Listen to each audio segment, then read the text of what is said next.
오늘 특별공급 진행 예정인 가야롯데에 대해서 정리해 보도록 하겠습니다. 분양 가격이 적절한지, 인근 시세는 어떤지 오늘 영상의 주된 내용이라고 보시면 될 것 같아요. 먼저 그림의 지도를 보시면 붉은색 원으로 표시된 여기가 이번에 분양하는 가야역 롯데 스카이L입니다. 그리고 빨간색 점선으로 표시된 공간이 예전부터 부산 진구에서 가격이 높게 형성되는 지역으로 보시면 될 것 같고요. 지금 이 공간에서 가장 높은 가격을 형성하는 것은 가야 롯데 캐슬 골드 아너입니다.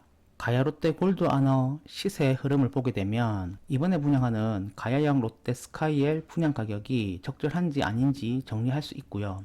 동의대역부터 가야역까지의 공간도 이 지역을 주도하는 공간 중에 하나이지만 또 한 군데 저희가 본다고 하면 부전역 인근이라고 보시면 될 것 같아요. 부전 롯데가 예전부터 이 지역의 대장 아파트로서 가격을 굉장히 높게 형성하고 있고 그 추세를 부전 사만이 이어간다고 보시면 될 것 같습니다.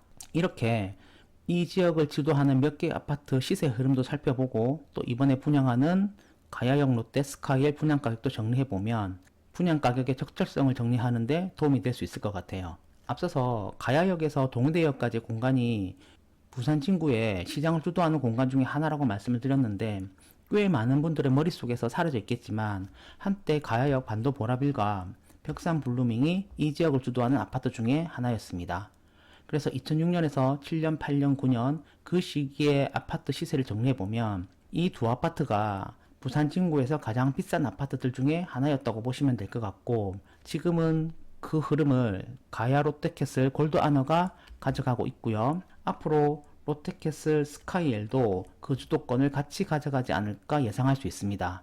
먼저 그래프를 보시면 부산 진구에서 거래된 전용 84제곱미터 우리가 보통 34평이라고 부르는 아파트들의 실거래 가격이 모두 표시되어 있습니다. 대략 23,000건 정도 되고요. 2006년부터 최근까지 실거래 가격을 모두 기록을 해서 최근 18, 9년 동안 부산 진구 34평 아파트가 어떻게 가격이 움직였는지 정리할 수 있습니다. 그림을 보시면 2006년 당시에는 2억 중후반 정도가 가장 고가였다고 보시면 최근에는 8억 넘어가는 가격이 주로 최고가로 보이고요. 오늘 우리가 알아보는 몇 개의 아파트가 부산 진구의 이 실거래 가격들 중에서 어느 정도 위치에 있는지 한번 확인해 보도록 하겠습니다. 그림을 보시면 먼저 본 그래프에서 빨간색 점들이 따로 표시가 되어 있는데 부전 롯데 34평 실거래 가격을 모두 기록한 것인데 2006년부터 2018년, 19년까지는 부산 진구에서 가장 비싼 아파트였다는 사실을 알 수 있고요. 그 이후에 새로운 아파트의 등장에 의해서 주도권을 뺏기지만 여전히 부산 진구의 전체적인 34평 가격 시세를 놓고 보면 가격이 유곡될 정도로서 상당히 비싼 아파트라는 걸 알 수 있습니다. 앞서 본 그래프에서 색깔이 하나 더 표시되어 있는데 파란색으로 표시된 실거래 가격은 부전역 4만 34평 실거래 가격입니다. 부전역 4만이 34평이 여러가지 타입이 있는데 모든 타입의 실거래 가격이 다 기록되어 있다고 보시면 될 것 같고요. 입주를 시작할 때부터 부산 진구에서는 가장 높은 시세를 형성하고 있는 모습이고 지난 상승장에서 34평의 경우에는 10억이 넘어가는 실거래까지 기록한 아파트입니다. 그리고 최근 시세를 보시면 고가의 경우에는 8억이 넘는 수준, 저가의 경우에는 7억을 전후한 수준에서 거래되는 모습을 보이고 있고요. 예전에 부전 롯데가 가지고 있던 주도권을 부전역 4만이 뺏어간 모습을 확실히 볼 수 있습니다. 이번에 분양하는 가야역 롯데 스카이엘 인근의 가야 롯데 골드 아너가 기축 아파트로서 시세를 참고할 만한데 그래프에서 노란색 점들이 가야 롯데 골드 아너 실거래 가격이라 보시면 될 것 같아요. 아직 입주한 지 많이 지나지 않았기 때문에 실거래 가격이 많지는 않지만 이 정도 거래 가격이면 저희가 사람들이 어느 정도 가격에서 받아준다 이런 걸 충분히 파악할 수 있거든요. 가야 롯데 골드 아너 실거래 가격을 보시면 파란색으로 표시된 부전 4만보다는 다소 상단에 위치한 모습을 보입니다. 부전역 4만의 경우에는 주상복합이고 또 향별, 층별 시세가 차이가 많이 나다 보니까 가격 밴드가 조금 넓은 편이고요. 반면에 가야 롯데 같은 경우에는 그 밴드가 조금은 좁은 편입니다. 이런 현상은 가야 롯데 골드 아너가 조금 더 신축이기도 하지만 한편으로는 그 지역 시장에서도 선호도가 굉장히 높은 지역이 있고 가격을 받쳐주는 정도가 7억에서 9억 정도는 된다는 사실도 확인할 수 있다고 보면 될 것 같아요. 이번 영상의 주제인 가야 롯데 스카이엘 분양 가격을 그래프에 표시하였습니다.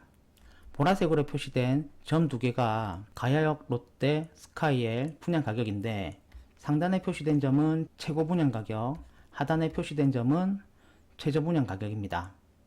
분양 가격을 놓고 보시면 지금 부산 진구를 주도하고 있는 부전역 사만이나 가야롯데 골드하나보다 가격이 조금 더 높은 수준임을 확인할 수 있습니다.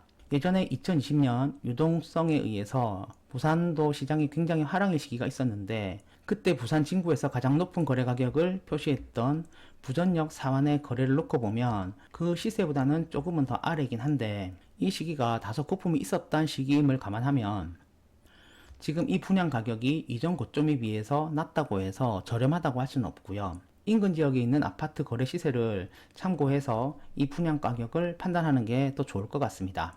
이번에 분양하는 가야롯데 스카이엘 입주 시기는 1년 뒤 정도입니다. 입주 시기가 얼마 남지 않았다는 것은 시간의 흐름에 따른 전체적인 시세 상승을 누리기에도 불리한 부분이 있고, 세금 문제도 많이 고려해야 될 부분이 있습니다. 1년 뒤에 인근 시세가 이번에 분양하는 롯데 스카이엘보다 더 높게 올라간다면 이 분양 가격이 합리적으로 보일 수도 있는데, 만일에 시세가 지금과 비슷하게 간다고 하면 이 가격은 계약자 입장에서 그리 싸다고 생각할 수는 없고요. 만일에 내년까지 부동산 시장이 좋아서 인근 시세가 어느 정도 올라간다고 가정한다고 하면 이 가격 정도는 인근 시세와 비슷할 것으로 예상이 되는데, 이러한 불확실성까지 감안해야 되는 가격이 이번에 분양하는 롯데 스카이엘의 분양 가격이라고 보시면 될 것 같아요. 34평과 마찬가지로 더 24평 실거래 가격도 정리해 보았습니다. 그래프에서 회색으로 표시된 모든 원들은 부산 진구에서 거래된 전용 5제곱미터 24평의 실거래 가격들입니다. 빨간색으로 표시된 점들은 부전 롯데 24평의 실거래 가격입니다. 그리고 노란색으로 표시된 점들은 가야 롯데 골드 하나의 실거래 가격이고요. 이번에 분양하는 롯데 스카이의 분양 가격은 조금 더 상단에 위치한 모습을 볼 수 있습니다. 그래서 34평도 마찬가지고 24평도 마찬가지고 미래에 도달할 것으로 예상되는 가격까지 다 포함해서 분양 가격이 책정되었다고 보시면 될 것 같아요.